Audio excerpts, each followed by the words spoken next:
বন্ধুরা, সপ্তাহের প্রথম দিনের খেলার খবরে আমি মৌসুমী রয়েছি আপনাদের সঙ্গে। শুরু করছি আজকের খেলা আর খেলা। ফুটবলের ডায়েরি নিবেদন করছে সংবাদ প্রতিদিন। এএফসি এশিয়ান কাপের যোগ্যতা অর্জন পর্বের জন্য ভারতীয় শিবির শুরু হয়েছে। তবে এই শিবিরে ফুটবলার পাওয়া নিয়ে সমস্যায় ভারতীয় কোচ খালিদ জামিল। যা খবর তাতে এই মুহূর্তে নিজেদের ফুটবলার জাতীয় শিবিরে ছাড়ছে না ইস্ট বেঙ্গল। শুধু ইস্ট বেঙ্গল নয়, বেঙ্গালুরু এফসি এবং পাঞ্জাব এফসি ফুটবলাররাও যোগ দেবেন পরে। ফলে সমস্ত ফুটবলারদের নিয়ে খালিদ দীর্ঘ শিবিরের পরিকল্পনায় ধাক্কা খেতে চলেছে। সেটা আজ করেই সাংবাদিক সম্মেলনে ক্লাবগুলোকে ফুটবল ছাড়ার অনুরোধ করেছেন তিনি। ক্লাবগুলোকে অনুরোধ করেছেন জাতীয় শিবিরে ফুটবলার ছাড়ার জন্য। জাতীয় দলের জন্য এই প্রস্তুতি ভীষণ প্রয়োজন। বেশ কিছু ফুটবলার পরে শিবিরে যোগ দিতে পারেন এই আশঙ্কা করে খালিদ নতুন করে শিবিরে রেখেছেন দুই ফুটবলার আসির আক্তার এবং ব্রেন্ডান ফার্নান্ডেজকে। আহাল এফসির বিরুদ্ধে মোহনবাগান দলে ফিটনেসের ঘাটতি চোখে পড়ল, আর সেই সুযোগ কাজে লাগিয়ে সীমিত শক্তি নিয়েই জিতল আহাল এফসি। গোটা ম্যাচেই কার্যত গতিতে মোহনবাগানকে টেক্কা দিয়েছে তুর্কমেনিস্তানের দল। কোচ হোসে মলিনা এই হারের দায় এড়াতে পারেন না। ম্যাচের পর গোব্যাক ধ্বনিও শুনতে হয়েছে এই স্প্যানিশ কোচকে। অথচ গত মৌসুমে তার হাত ধরেই আইএসএল লিগ শিল্ড ও কাপ জিতেছিল মোহনবাগান সুপার জায়ান্ট। আর নতুন মৌসুমের শুরুতেই সমর্থকদের রোষের মুখে পড়তে হলো তাকে। এটা কলকাতা ময়দান, এখানে ভালো ফল করলে অনুরাগীরা মাথায় তুলে নাচবে, আর ব্যর্থ হলেই ছুড়ে ফেলবে। তাই মলিনাকে বুঝতে হবে মোহনবাগান কোনো পরীক্ষা নিরীক্ষার জায়গা নয়। হাতে বিকল্প থাকা সত্ত্বেও কেন তিনি পেট্রোতসকে নামালেন না? কেন তিনি তিন বেদিচিতে একাদশ সাজালেন? টিম ম্যানেজমেন্টের উচিত এই প্রশ্নগুলোর জবাব চাওয়া। গতবার মোহনবাগানের সাফল্যের অন্যতম কারণ ছিল মাঝমাঠে গ্রেগ স্টুয়ার্টের উপস্থিতি। অথচ নতুন মরশুমে স্কটিশ মিডিয়াকে ছেড়ে দেয় টিম ম্যানেজমেন্ট। তার পরিবর্তে রবসনকে দলে নেওয়া হয়। আদৌ কি ব্রাজিলিয়ান ফুটবলের খুব একটা দরকার ছিল? তার পরিবর্তে একজন ক্রিয়েটিভ মিডফিল্ডার সই করলে অনেক বেশি উপকৃত হতেন মলিনা ব্রিগেড। ডুরান্ড কাপের আসরে মাঝমাঠের দুর্বলতা চোখে পড়েছিল। এএফসি চ্যাম্পিয়ন্স লিগ 2 এর লড়াইয়ের আগেও তা শোধরানোর উদ্যোগ নেননি কোচ মলিনা। ফলে যা হওয়ার তাই হয়েছে। আগামী 30 সেপ্টেম্বর গ্রুপের দ্বিতীয় ম্যাচে ইরানের ক্লাব সেপাহানের মুখোমুখি হবে মোহনবাগান। তার আগে দ্রুত ফিটনেসের সমস্যা মেটাতে হবে কোচ মলিনাকে, না হলে আরো লজ্জা অপেক্ষা করছে। ক্রিকেটের ডায়েরি। পাকিস্তানের ইনিংসে 10 ওভার সবে শেষ হয়েছে। দুবাইয়ে গ্যালারিতে থমথমে মুখে দেখা গেল কয়েকজন ভারতীয় সমর্থককে। একটু দূরে গান গেয়ে উল্লাস করছেন পাকিস্তানের সমর্থকরা। স্কোর বোর্ড দেখাচ্ছে পাকিস্তান 91 রানে 1 উইকেট। জল্পনা শুরু হয়ে গিয়েছে সুপার 4-এ শেষমেশ পা হরকালেন না তো সূর্যকুমার যাদবরা? তা আর হলো না। ভারত জিতল 6 উইকেটে। তবে এটাও ঠিক, গ্রুপ পর্বে জয় কতটা সহজে এসেছিল, ম্যাচে যতটা একপেশে হয়েছিল সুপার 4-এ তা দেখা যায়নি। পাকিস্তান লড়াই রাখলো, বেশ কিছুটা সময় চাপেও রাখলো ভারতকে। শেষ পর্যন্ত জয় হলো মাঠে থাকা সাহসী দলেরই। অভিষেক শর্মা, শুভমান গিল যে ভিত্তা করে দিয়েছিলেন সেটাকে কাজে লাগিয়ে দলকে জেতালেন তিলক বর্মা, হার্দিক পান্ডিয়ারা।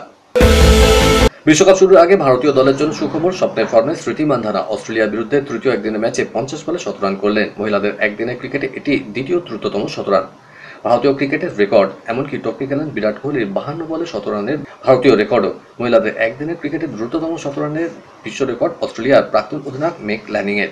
2012 সালে নিউজিল্যান্ডের বিরুদ্ধে তিনি 45 বলে সেই 17 রান করেছিলেন। পুরুষ এবং মহিলা মিলিয়ে ভারতীয় ক্রিকেটে দ্রুততম 17 রানের রেকর্ড ছিল কোহলির। ভারতের মহিলা ক্রিকেট একদিনের ম্যাচে দ্রুততম 17 রানের রেকর্ড ছিল স্মৃতিরই। তিনি আয়ারল্যান্ডের বিরুদ্ধে 70 বলে 17 রান করেছিলেন। অস্ট্রেলিয়ার বিরুদ্ধে তার 77 বলে 17 রানের নজিরও রয়েছে। আগামীকাল অথবা পরশু ওয়েস্ট ইন্ডিজের বিরুদ্ধে সিরিজের দল বেছে নেবেন নির্বাচকরা। তবে বৈঠক হবে অনলাইনে। বোর্ডের পক্ষে বিবৃতি দিয়ে এমনটাই জানানো হয়েছে। ঘরের মাঠে ওয়েস্ট ইন্ডিজের বিরুদ্ধে দুটো টেস্ট খেলবে ভারত। প্রথম টেস্ট আহমেদাবাদে 2 থেকে 6 অক্টোবর, দ্বিতীয় টেস্ট দিল্লিতে 10 থেকে 14 অক্টোবর। নিউজিল্যান্ড এবং অস্ট্রেলিয়ার বিরুদ্ধে টেস্ট সিরিজে হারের পর ইংল্যান্ড সফর থেকে 2-2 ড্র করে ফিরেছিল ভারত। টানা 3 test series Bharat জয়হীন।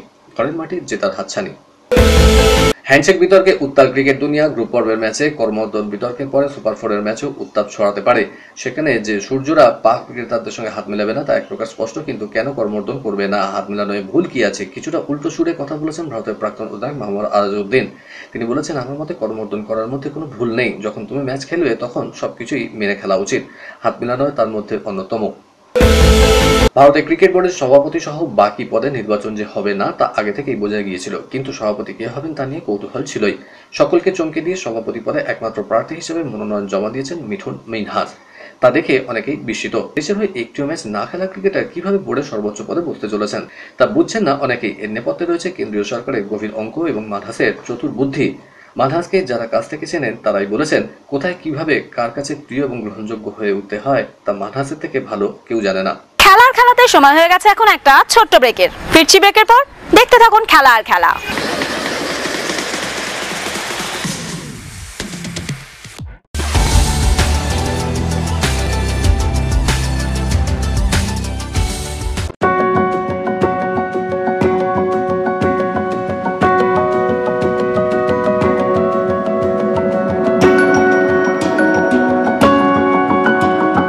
KRK news media প্রযোজিত সাপ্তাহিক বিনোদনমূলক অনুষ্ঠান বিনোদন.com দেখুন প্রতি শনিবার ঠিক রাত 10:25 আপনাদের প্রিয় চ্যানেল ভিশনে।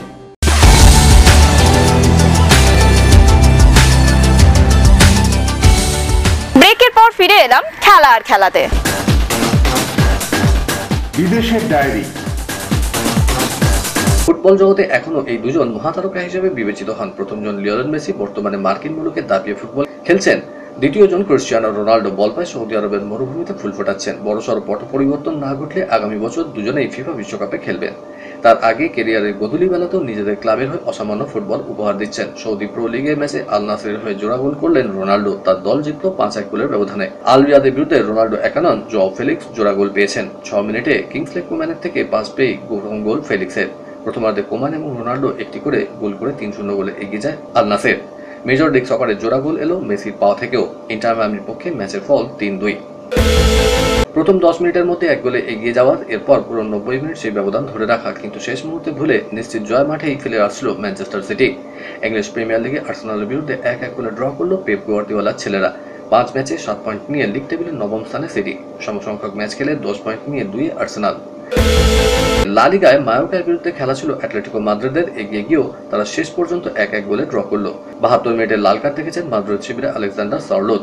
5 ম্যাচে মাত্র 6 পয়েন্ট নিয়ে টেবিলে 12 নম্বর রয়েছে অ্যাটলেটিকো।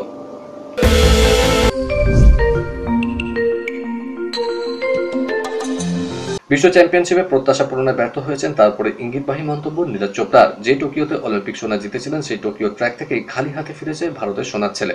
টোকিওতেই নীরজের স্বপ্নের উত্থান শুরু হয়েছিল। তার আগে বিভিন্ন পদক পেলেও অলিম্পিকের সোনা যেন তার জীবনের গতিপথ বদলে দিয়েছিল। সেই টোকিওতেই এবার অষ্টম। নীরজ সাময়িক হতাশা প্রকাশ করলেও পরে অবশ্য সামাল দিয়েছেন এবং বলেছেন, কিভাবে মরশুম শেষ হলো সেটা বড় কথা নয়, সব চ্যালেঞ্জ সত্ত্বেও দেশের হয়ে সেটা দিতে পেরেছিলাম। তবে দিনটা আমার ছিল না। সচিনের জন্য খুশি, সবাই যেভাবে সমর্থন জানালেন তার জন্য ধন্যবাদ। এই সমর্থনটাই আবার ঘুরে দাঁড়ানোর শক্তি যোগাবে। রুরকি থেকে লিভারপুল যাত্রাপথ যেন স্বপ্নের মতোই। কখনো তিনি জাতীয় চ্যাম্পিয়ন, কখনো আবার এশিয়ান চ্যাম্পিয়নশিপে এসেছিল রূপো। একটা সাফল্য আরো বড় সাফল্যের জন্য জমি তৈরি করে দেয়। আত্মতুষ্টি নয়, সাফল্যের খিদেটাই বাঁচিয়ে রাখতে চেয়েছেন। এবার এসে গেল বিশ্ব বক্সিং চ্যাম্পিয়নশিপে সোনা। এবার অলিম্পিকের স্বপ্ন যেন উস্কে দিলেন মিনাকি হুডা। লিভারপুলে তিনি নেমেছিলেন 48 কেজি বিভাগে। ফাইনালে হারিয়েছেন কাজাখস্তানের নাজিম কাইজেবেকে। বেশ আপ্লুত হরিয়ানার এই কন্যা বলছেন, কি হয়েছিল বুঝতেই কয়েক মিনিট সময় লেগেছে। সবাই দেখলাম দারুণ খুশি, এতে আমার আনন্দ আরো বেড়ে গেল। আবার ফাইনালে হেরে স্বপ্নভঙ্গ। সেনচেন চায়না মাস্টার্স ব্যাডমিন্টনের ডাবলসের ফাইনালে হেরে গেলেন ভারতের তারকা জুটি সাত্বিক চিরাগ শেঠি। বিশ্বের 1 নম্বর জুটি দক্ষিণ কোরিয়ার কিম ওয়ান হো এবং সেউইও জায়ে 21-19, 21-15 পয়েন্টে হারান সাত্বিকদের। ঠিক 1 সপ্তাহ আগে হংকং ওপেনের ফাইনালে হেরে খেতাব জয়ের স্বপ্ন ভেঙে দিল এই ভারতীয় জুটির। 1 সপ্তাহ পর সেই ছবির পুনরাবৃত্তি। এদিন ফাইনালে 45 মিনিটে হার স্বীকার করেন সাত্বিক চিরাগ। অথচ প্রথম গেমে একটা সময় তারা কিম এবং সেও জুটিকে পেছনে ফেলে দিয়েছিলেন 14-7 ব্যবধানে। আজ ভারতীয় সময় গভীর রাতে প্যারিসে থিয়েটার দু সালেতে দেওয়া হবে ব্যালন ডি'র পুরস্কার। পুরুষদের ফুটবলে বিশ্বসেরা হওয়ার লড়াই 30 জনের মধ্যে। লড়াইয়ে আছেন Lamine Yamal, Raphinha, Erling Haaland, Jude Bellingham, Harry Kane, Robert Lewandowski, Kylian এমবাপেদের মতো তারকা ফুটবলাররা। যদিও বিশেষজ্ঞরা এগিয়ে রাখছেন পিএসজি স্ট্রাইকার ওসমান দেমবেলেকে। ব্যালন ডি'র জয়ী ফুটবলারের হাতে ট্রফি তুলে দেবেন ব্রাজিল কিংবদন্তি রোনাল্ডিনো। গত দুবার মহিলাদের ব্যালন ডি'র পেয়েছিলেন আইতানা বনামাতি। এবারও তিনি আছেন লড়াইয়ে। কলকাতার ডায়েরি নিবেদন করছে গুড এজ হসপিটাল। বিশ্বজুড়ে ফুটবল প্রেমীদের নজর এখন উয়েফা চ্যাম্পিয়ন্স লিগের দিকে। একের পর এক মেগা ম্যাচ দেখার অপেক্ষায় তারা। তবে ভারতীয় ফুটবল প্রেমীদের ক্ষেত্রে ছবিটা একটু হলেও আলাদা, কারণ ডিসেম্বর মাসে স্বয়ং লিওনেল মেসি আসছেন ভারত সফরে। Greatest of all time concert ও কাপে অংশ নিতে আসছেন আন্তর্জাতিক বিশ্বকাপ জয়ী এই ফুটবলার। আর এই সফরে প্রথমেই তার পার পড়বে কলকাতায়। যুব ভারতী স্টেডিয়ামে নিজের প্রিয় ফুটবলারকে এক ঝলক দেখার আশায় বুক বাঁধছেন ভক্তরা। এখন প্রশ্ন, কবে থেকে পাওয়া যাবে টিকিট, কোথা থেকেই বা কাটতে হবে? সম্প্রতি সমাজ মাধ্যমে একটি পোস্টে এই নিয়ে ইঙ্গিত দিয়েছেন শতদ্র দত্ত। তিনি লিখেছেন, কলকাতায় গ্রেটেস্ট অফ অল টাইম কনসার্টের টিকিটের দাম শুরু 3850 টাকা থেকে। খুব শীঘ্রই টিকিট বিক্রি শুরু হবে। সম্ভবত এই মাসের শেষ সপ্তাহে পাওয়া যাবে টিকিট। জোম্যাটো ডিস্ট্রিক্ট অ্যাপ থেকে টিকিট কাটা যাবে। আগে ইঙ্গিত পাওয়া গিয়েছিল টিকিটের দাম কমপক্ষে 3500 টাকা থেকে শুরু হতে পারে। এবার সেটা নিয়ে একটা স্পষ্ট ধারণা পাওয়া গেল। আজ ঘরের মাঠে অঘোষিত ফাইনালে নেমেছিল ইস্ট বেঙ্গল। বিপক্ষে ছিল ইউনাইটেড স্পোর্টস। ম্যাচে ড্র করলেই চলতি মরশুমে চ্যাম্পিয়ন হওয়া যাবে, এই সহজ অঙ্কটা মাথায় রেখে নেমেছিল লাল হলুদ ব্রিগেড। তবে ড্র নয়, ঘরের মাঠে দাপুটে জয় পেল ইস্ট বেঙ্গল। 2-1 গোলে ইউনাইটেড স্পোর্টসকে হারিয়ে চলতি মরশুমে কলকাতা ফুটবল লিগ চ্যাম্পিয়ন হলো তারা। লাল হলুদ ব্রিগেডের হয়ে স্কোরশিটে নাম তোলেন ডেভিড লালসাহাঙ্গা এবং গুইতে। অপরদিকে আজ ইস্টবেঙ্গল ক্লাবের মাঠে কলকাতার মাননীয় মেয়র জনাব Firhad Hakim 2024-এ Kolkata football league champion East Bengal ক্লাবের হাতে চ্যাম্পিয়ন ট্রফিও তুলে দিলেন। কলকাতার ডায়েরি নিবেদন করলো গুড এজ হসপিটাল। খেলার খেলা আজকের মতো এই পর্যন্তই। আবার দেখা হবে আগামীকাল ঠিক এই সময় এই চ্যানেলে। টাটা।